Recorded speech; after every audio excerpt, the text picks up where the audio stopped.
Captain Minho stood at the window of the space station, watching the biggest ship he had ever seen approach Earth. The alien vessel was 3 times larger than any human battleship. Its dark metal surface reflected the light from distant stars, and strange symbols glowed blue along its sides. "Sir, they're requesting permission to dock," said Lieutenant Soying from her control station. Her voice was calm, but Minho could hear the excitement underneath. This was humanity's first real contact with aliens. "Grant them permission," Minho replied. He straightened his uniform and checked his appearance one last time. As Earth's lead diplomat, he would be the first human to speak with beings from another world. The docking process took 30 minutes. When the massive alien ship finally connected to the station, Minho felt the entire structure shake slightly. He walked to the airlock with Admiral Taiwan and 3 other officers. They had practiced this moment many times, but nothing could prepare them for what waited on the other side. The airlock opened with a soft hiss. The first thing Minho noticed was the smell, like ozone after a lightning strike. Then he saw them. The aliens were tall, nearly 8 feet high, with skin that looked like polished stone. Their faces were long and narrow, with large eyes that seemed to hold the wisdom of ages. They wore robes that shifted color as they moved, flowing from deep purple to bright silver. "Greetings, humans of Earth," the lead alien said. Its voice was musical, like wind chimes in a gentle breeze. "I am Veltar of the Galactic Coalition. We have traveled far to meet you." Minho stepped forward and bowed slightly. "Welcome to our system, Veltar. I am Captain Minho, speaking for Earth's government. We are honored by your visit." Veltar's large eyes seemed to study Minho carefully. "Your species is young, but your technology shows great promise. We have watched your progress with interest." "You've been watching us?" Admiral Taiwan asked, his hand moving instinctively toward his sidearm. "Only from a distance, Admiral. We mean no harm. In fact, we come seeking your help." Veltar gestured with a long, graceful arm. "May we speak privately? What we have to discuss concerns the survival of many worlds." They moved to Conference Room Alpha, the station's most secure meeting space. Veltar was accompanied by 2 other aliens, one with golden skin and another that seemed to be made of living crystal. The crystal being spoke in a voice like breaking glass. "I am Kethra of the Science Council. This is War Leader Zulvan." The golden-skinned alien nodded formally. Once everyone was seated, Veltar began to explain why they had come. "Our galaxy is at war, Captain Minho. For 300 of your years, the Galactic Coalition has fought against the Vorthok Empire. They are a race of conquerors who destroy everything in their path." Kethra activated a small device that projected a 3-dimensional map of the galaxy. Red areas showed Vorthok territory, while blue represented Coalition space. The red was spreading like a disease. "The Vorthok believe that only the strongest deserve to survive," Zulvan said, his voice deep and grinding. "They have destroyed 47 civilizations, billions of lives lost. Entire worlds turned to ash." Minho felt a chill run down his spine. "That's horrible. But why come to us? We're just one small planet." "Because, Captain, your species has something special," Veltar replied. "We have studied your history. You fight in ways we do not understand. Your tactics are ... unexpected." "You mean our wars?" Admiral Taiwan asked. "Not just your wars, your entire approach to conflict. When faced with impossible odds, humans do not surrender. You find new ways to fight. You adapt, you survive." Kethra's crystal form sparkled as she spoke. "Our scientists have studied your military history. The way you won battles you should have lost. The way you turned defeat into victory." Velt leaned forward. "The Coalition has superior technology and numbers. But we think in patterns. The Vorthok also think in patterns. The war has become a stalemate because both sides are predictable. You are not." "What exactly are you asking us to do?" Minho asked. "Join the Coalition. Bring your fleets. Share your knowledge. Help us end this war before the Vorthok grow too strong to stop." Zulvan's golden skin seemed to glow with urgency. "In return, we offer you technology beyond your dreams. Faster than light travel, energy weapons, medical advances that could extend human life by centuries." The offer was tempting. Minho could see the excitement in his officer's eyes. But he also knew his orders from Earth's government. "I need to contact my leaders," Minho said. "This decision is too important for me to make alone." "Of course, we will wait." The communication with Earth took 2 hours. President Jiwan appeared. On the main screen, flanked by the heads of the United Nations Security Council, they had been briefed on the situation. "Captain Minho," President Jiwan said, "we have discussed this matter thoroughly. Our answer is no." Veltar's large eyes widened in surprise. "President Jiwan, perhaps you do not understand the magnitude of what we offer. Technologies that could solve every problem on your world." "We understand perfectly," President Jiwan replied, "but humanity has just emerged from the worst war in our history. Our people are tired of fighting. We want peace." "But this is different," Kethra interjected. "This is about protecting innocent lives across the galaxy." "Every war is about protecting something," said Defense Minister Kyung, who appeared next. To the president, we've heard those words before. The answer is still no. Zulvan's golden skin darkened. You would stand by while entire civilizations are destroyed. We're not standing by, President Giwan said firmly. We're choosing not to be drawn into another species conflict. Earth will remain neutral. The aliens exchanged glances. Minho could see disappointment in their strange faces. Very well, Veltar said finally. We respect your decision, though we do not understand it. But know this, neutrality may not protect you forever. The Vorthok see any advanced species as a potential threat. They may come for you eventually. If they do, we'll deal with that when it happens, Admiral Taiwan said. But we won't start a war to prevent a war. The meeting ended shortly after. The aliens gathered their belongings and prepared to leave. As they walked back to their ship, Veltar spoke quietly to Minho. Your species is remarkable, Captain. I hope we meet again under better circumstances. So do I, Minho replied. As the massive alien ship departed, Minho watched it disappear into the stars. He wondered if they had made the right choice. The galaxy was vast and full of dangers they couldn't imagine, but for now, Earth would remain at peace. He had no way of knowing that their peaceful isolation was about to end in the most violent way possible. Colonel Hyunwoo rubbed his tired eyes and stared at the screens in front of him. The Deep Space Monitoring Station orbited far beyond Pluto, watching for any signs of alien activity. For 6 months since the Coalition's visit, everything had been quiet, too quiet. Colonel, we're picking up something strange, said Sergeant Daeho from his sensor station. Long-range scanners are detecting massive energy signatures moving through the outer systems. Hyunwoo moved to look at the display. Hundreds of red dots moved across the star map, far larger than anything they had seen before. How many ships? Are we talking about at least 3,000, sir? Maybe more. They're moving in formation, but they're not Coalition vessels. The energy patterns are different. Send a priority message to Earth Command, Hyunwoo ordered. Tell them we have unidentified alien fleets moving through our sector.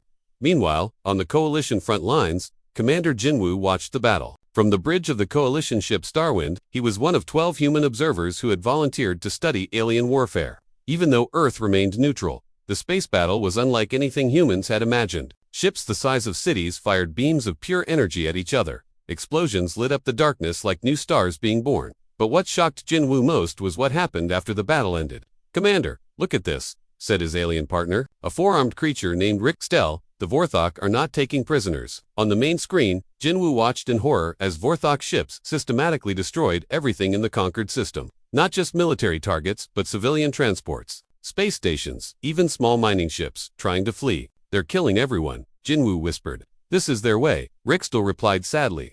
The Vorthok believe that mercy is weakness. They leave no survivors who might seek revenge. A communication came through from the Coalition command ship. The holographic image of Admiral Veltar appeared, the same alien who had visited Earth. Commander Jinwoo, we have disturbing news. Our intelligence reports that the Vorthok have changed their strategy. They are no longer content to simply fight us. They are now targeting neutral worlds. What do you mean? Jinwoo asked. They call it the final solution. Any species that might one day become a threat to the Vorthok Empire will be eliminated, even if those species are not currently involved in the war. Jinwoo felt his blood turn cold. Are you saying they plan to attack neutral worlds? We believe so. The Vorthok see potential enemies everywhere. They would rather destroy a peaceful civilization than risk it becoming hostile later.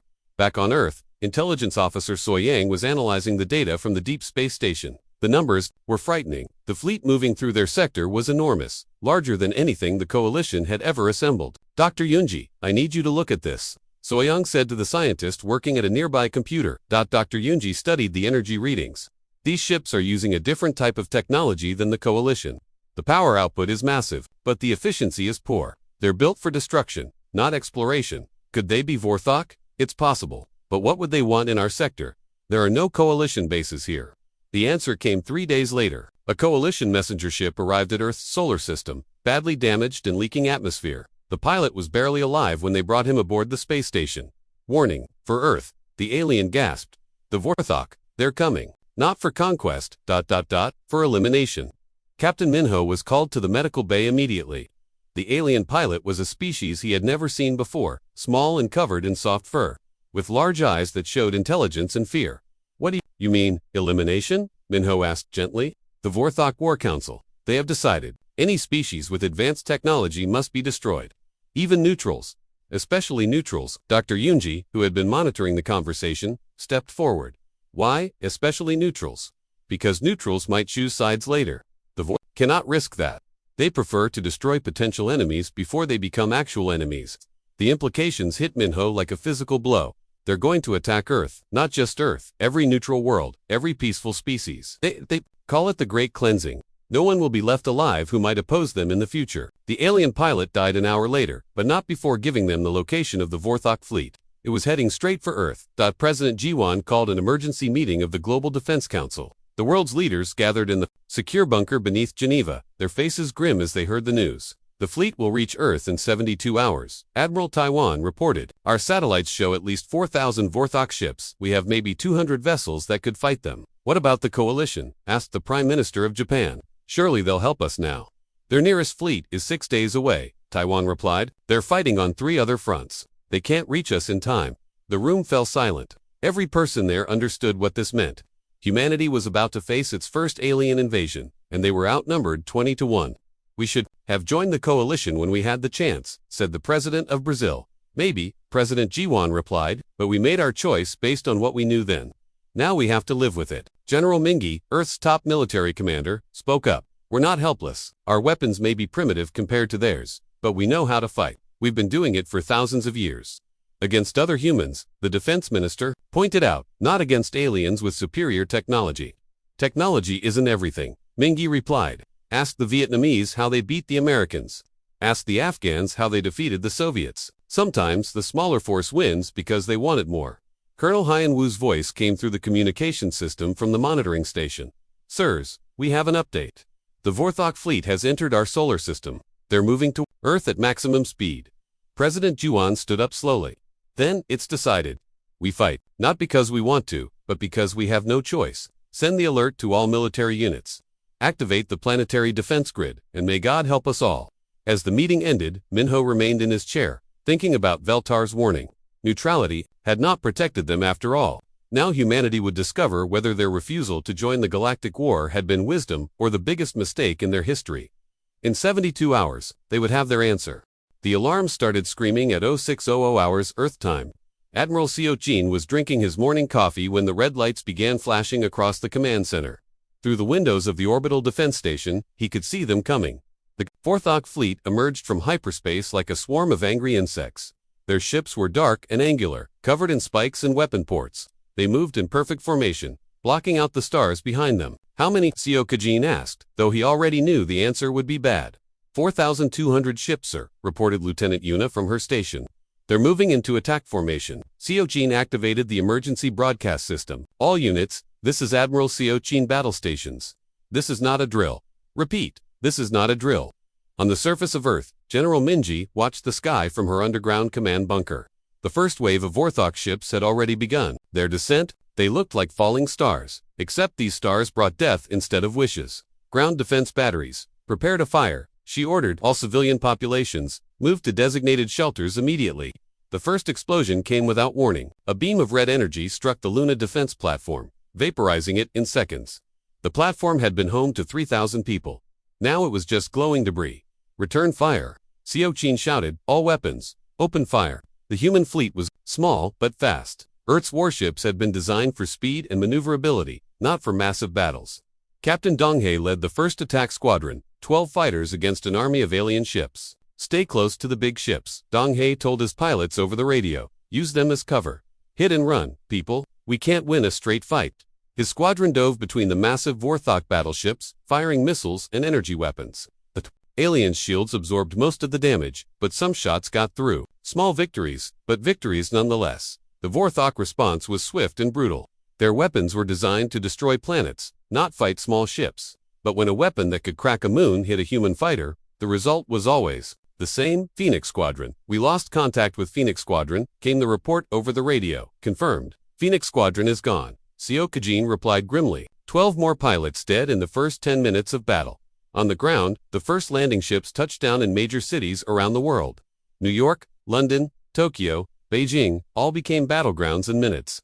The Vorthok soldiers were 7 feet tall, covered in black armor, and carried weapons that could melt steel. But they had never fought humans before. In downtown Seoul, engineer Hannah was trapped in her apartment building when the aliens landed. She watched from her window as Vorthok troops marched down the street, their weapons destroying everything in their path. They're using energy weapons, she said to herself, her engineer's mind working even in terror. Energy weapons need power sources. She grabbed her tools and ran to the basement. The building's main power grid was there, along with backup generators and industrial equipment. If she could modify the electrical system, maybe she could create a weapon. Meanwhile, in the skies above Earth, the battle was going badly. The human fleet was being destroyed piece by piece. Admiral Seokjin's flagship had lost half its weapons and was leaking atmosphere. "Sir, we can't keep this up," reported Captain Woojin from the weapons station. "We're losing ships faster than we can replace them." Then we changed tactics. Seokjin replied, "All ships, new orders.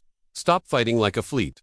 Start fighting like guerrillas." The human ships scattered in all directions. Instead of facing the Vorthok in organized battles, they began hit-and-run attacks. A destroyer would appear from behind a moon, fire all its weapons, then disappear again. Fighters would hide in asteroid fields and ambush passing enemy ships. The Vorthok had never seen warfare like this. Their tactics were based on overwhelming force and direct confrontation. They didn't know how to fight an enemy that refused to stay still. "What are these humans doing?" asked War Commander Bekval aboard the Vorthok flagship. "They should be forming battle lines and fighting with honor." "They fight like cowards," replied his second-in-command, "running and hiding instead of facing us directly." "Cowards or not, they're causing damage. Our casualties are higher than expected." On the surface, the battle was equally chaotic. The Vorthok had superior weapons and armor, but humans had something else. They knew every street, every building, every hiding place on their home planet. In New York, a group of construction workers led by Foreman Yemen had turned their job site into a fortress. They used cranes as weapons, dropping steel beams on alien troops. They filled cement mixers with explosives and drove them into enemy positions. "These aren't soldiers," Yemen told his men. "They're just workers like us. But nobody destroys our city without a fight." The Vorthok found themselves fighting an enemy that appeared from everywhere and nowhere. Humans popped up from sewers, from rooftops, from inside buildings. They used everything as weapons: cars, kitchen knives, even garden tools. In Seoul, engineer Hannah had finished her work. She had turned her apartment building into a giant electric trap. When the Vorthok troops entered the lobby, she threw the switch. The entire building became a conductor. Electricity flowed through the metal framework, the water pipes, even the air itself. The aliens' high-tech armor became a liability, conducting the power directly to their bodies. "That's for my neighbors," Hannah whispered as the Vorthok soldiers collapsed. Similar scenes played out across the planet. In Tokyo, a group of elderly martial arts masters fought alien soldiers with nothing but their bare hands and 40 years of experience. In London, a team of soccer players used their coordination and speed to outmaneuver enemy troops. The Vorthok war commander was receiving reports that made no sense. "How are these primitives causing so much trouble? They have inferior weapons and no armor. They don't fight like any species we've encountered," his tactical officer replied. "They use their environment as a weapon. They turn civilian objects into military equipment. They refuse to surrender even when defeat is certain." "Then we'll have to destroy everything," Bekval decided. "Prepare the planet crackers. We'll break this world into pieces." But even as he gave the order, more reports came in. Human ships were attacking his supply lines. Ground troops were disappearing into the cities and emerging behind his forces. The easy victory he had expected was turning into a nightmare. Above Earth, Admiral Seokjin watched the tactical display with grim satisfaction. They were losing the battle, but they were making the aliens pay for every mile of space, every city block, every human life. "Sir, long-range sensors are picking up something," reported Lieutenant Yuna. "Ships approaching from the outer system." Seokjin looked at the display. More alien ships were coming, but these ones were different. Their energy signatures matched coalition technology. "It's about time," he said with a tired smile. "All units, prepare for reinforcements. This fight isn't over yet." The real battle was just beginning. The coalition fleet arrived just as the Vorthok were preparing to crack Earth like an egg. Admiral Taman led 50 coalition warships into the battle, their weapons blazing against the alien invaders. "This is Admiral Taman of the Coalition Defense Force," came the voice over the radio. "Earth forces, we're here to help." Admiral Seokjin felt hope for the first time in hours. "Admiral Taman, welcome to the party. We've been keeping them busy for you. So we see. Your tactics are, unusual, but effective." The coalition ships were larger and more powerful than anything humans had built. Their weapons could punch through Vorthok shields, and their own defenses were nearly impenetrable. But they fought in predictable patterns, just like the Vorthok. "All human units, new strategy," Seokjin announced. "We'll be the chaos. Let the coalition be the hammer. We'll keep the enemy confused while they deliver the killing blows." On the surface, the battle was reaching a critical point. The Vorthok had captured several major cities, but their advance had stalled. Everywhere they went, humans found new ways to fight back. In Berlin, A group of engineers had figured out how to hack into Vorthok communication systems. They were sending false orders to alien troops, making them march in circles or attack empty buildings. Enemy Unit 77, proceed to coordinates 456, said Engineer Kuyan into the stolen alien radio. High priority target confirmed. The Vorthok squad immediately changed direction, marching toward an abandoned warehouse filled with explosive traps. In space, Captain Wujin was preparing for the most desperate mission of his life. His ship was damaged and running on emergency power, but he had spotted something important. The Vorthok command ship's shield generator was exposed. I need volunteers for a suicide run, he announced to his crew. We're going to ram that command ship and take out their shields. Every member of his crew volunteered. Sir, we're all in this together, said Lieutenant Minseo. If we're going down, we're taking them with us. Wujin smiled grimly. Then let's make it count. All power to engines. Target the shield generator. The small human destroyer accelerated toward the massive Vorthok flagship. Enemy fire tore through its hull, but the ship kept flying. At the last second, Wujin fired all remaining weapons directly into the shield generator. The explosion lit up space like a new sun. The Vorthok command ship's shields flickered and died. Coalition ships immediately focused their fire on the now vulnerable flagship. On the ground, scientist Yuna was making a discovery that would change everything. She had been studying pieces of Vorthok armor and weapons that had been damaged in the fighting. I found something, she told General Mingi over the radio. The Vorthok armor has a weakness. It's designed to stop energy weapons, but it's vulnerable to specific frequencies. What kind of frequencies? The kind we use for industrial welding. If we can modify our equipment to match those frequencies, we can cut through their armor like paper. The word spread quickly through the human resistance. Welders, mechanics, and engineers began modifying their tools. Within hours, humans were carrying weapons that could slice through Vorthok armor. In downtown Tokyo, mechanic Sang-hoon had turned his garage into a weapons factory. He was converting welding torches into portable beam weapons. These aliens think they're so advanced, he muttered as he worked, but they never fought people who fix things for a living. The Vorthok war commander, Dekvel, was growing desperate. His invasion force was supposed to have conquered Earth in 6 hours. Instead, they had been fighting for 12 hours and were losing ground. How is this possible? He demanded. These humans have primitive technology. They should be easy to defeat. Sir, they keep changing their tactics, reported his tactical officer. Every time we adapt to one strategy, they switch to something completely different. And now they have weapons that can penetrate our armor, added another officer. Our casualties are mounting. Then we use the final option, Dekval decided. Prepare the planet killer weapon. We'll destroy this world and everyone on it. But the coalition, Admiral Taman had been listening to Vorthok communications. All units, priority target. They're charging a planet killer weapon. We have to stop them now. The combined human coalition fleet focused all their firepower on the Vorthok superweapon, but it was heavily defended, and time was running out. That's when Captain Donghae had an idea. He was leading the last squadron of human fighters, and they were too small to be detected by the enemy's main sensors. All fighters, follow me, he ordered. We're going to fly inside their weapon and blow it up from the inside. Sir, that's suicide, protested his wingman. Maybe, but it's better than letting them destroy our planet. The fighters dove toward the massive weapon, dodging defensive fire. They were so small and fast that most of the Vorthok guns couldn't track them. One by one, they flew into the weapon's barrel. Inside the planet killer, the pilots found the weapon's power core. It was a massive crystal that pulsed with deadly energy. Everyone fire at the crystal, Donghae ordered. Everything you've got. The fighters unleashed their remaining weapons. The crystal began to crack, then shatter. The resulting explosion destroyed the planet killer and half the Vorthok fleet. On the surface, the tide of battle was turning. Human resistance fighters, armed with their modified weapons, were pushing the Vorthok back street by street. The aliens found themselves fighting an enemy that seemed to know their every weakness. In New York, Foreman Yemen had organized the construction workers into a real army. They used bulldozers as tanks and cranes as artillery. When the Vorthok tried to retreat, they found their path blocked by concrete barriers and steel beams. Welcome to New York, Yemen said, as his men surrounded the confused aliens. Hope you enjoyed your visit.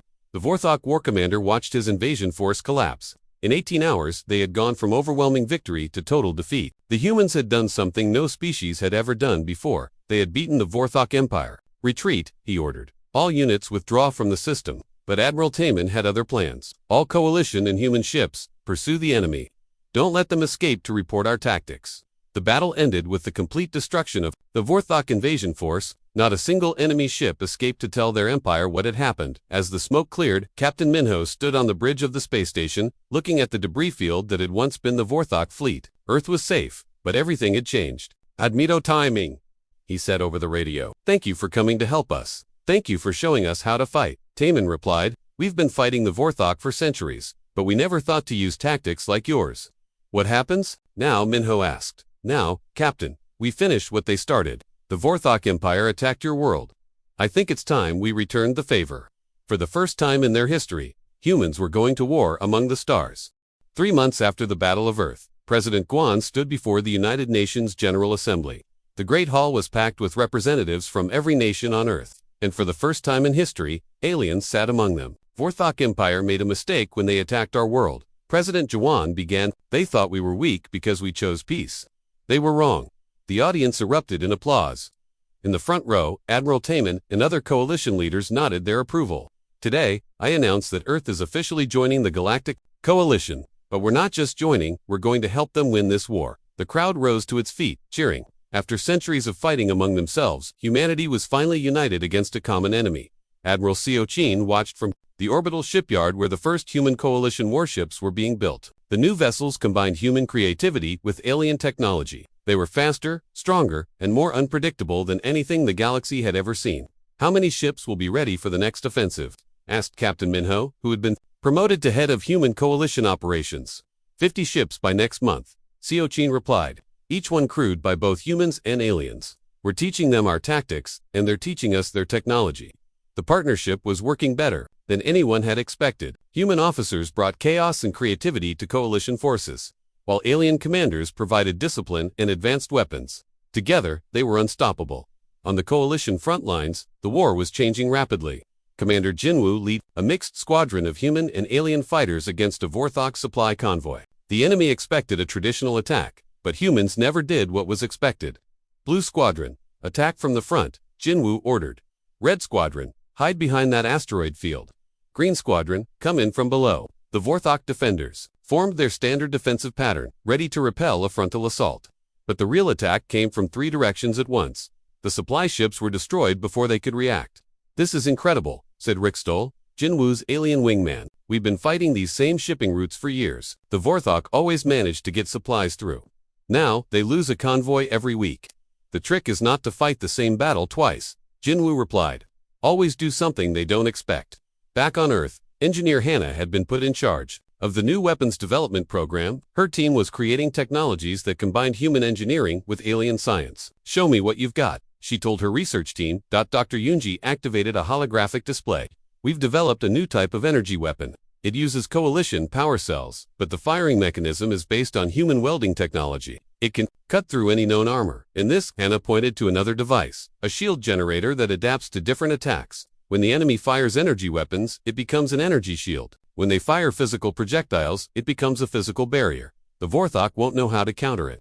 The new weapons were being tested on the battlefield with devastating results. Vorthok forces that had been winning for centuries suddenly found themselves outmatched. In the capital city of the Vorthok Empire. War Master Kethver studied the latest battle reports. His forces were losing ground on every front. The coalition had somehow learned to fight in ways that made no sense. These new tactics are impossible, he told his council. They attack from 12 different directions at once. They use civilian ships as weapons. They turn our own technology against us. It's the humans, replied his intelligence officer. Ever since they joined the coalition, our enemies have become unpredictable. Then we must strike at the source. Prepare the Grand Fleet. We'll attack Earth directly and remove the human threat once and for all. The Grand Fleet was the largest military force in Vorthok history. 5,000 ships, led by their most experienced commanders, began the journey to Earth, but the coalition was ready for them. Admiral Taman stood on the bridge of the new flagship Unity, a ship that represented the best of both human and alien technology. Captain Minho stood beside him, along with officers from a dozen different species. The Vorthok are coming with everything they have, Taman reported. This will be the largest space battle in galactic history. Then we better make sure we win, Minho replied. All fleets, prepare for Operation Homecoming. The battle began at the edge of the solar system. The Vorthok Grand Fleet emerged from hyperspace in perfect formation, expecting to overwhelm Earth's defenses through sheer numbers. Instead, they found themselves facing something they had never seen before. The coalition fleet was scattered across the entire system, ships hiding behind planets, in asteroid fields, even inside the rings of Saturn. When the Vorthok tried to form battle lines, they were attacked from every direction at once. What is this madness? Demanded War Master Kethver. Where is their main fleet? Sir, They don't have a main fleet, his tactical officer replied. Every ship is acting independently. They're using guerrilla tactics in space. Captain Donghae led a squadron of fighters through the chaos. His ship had been rebuilt with new technology, but he still flew with the same fearless spirit that had saved Earth. All units, remember the plan, he said over the radio. Hit them fast, hit them hard, then disappear. Don't let them pin you down. The human coalition forces struck like lightning. They would appear suddenly, destroy several enemy ships, then vanish before the Vorthok could respond. It was warfare on a scale the galaxy had never imagined.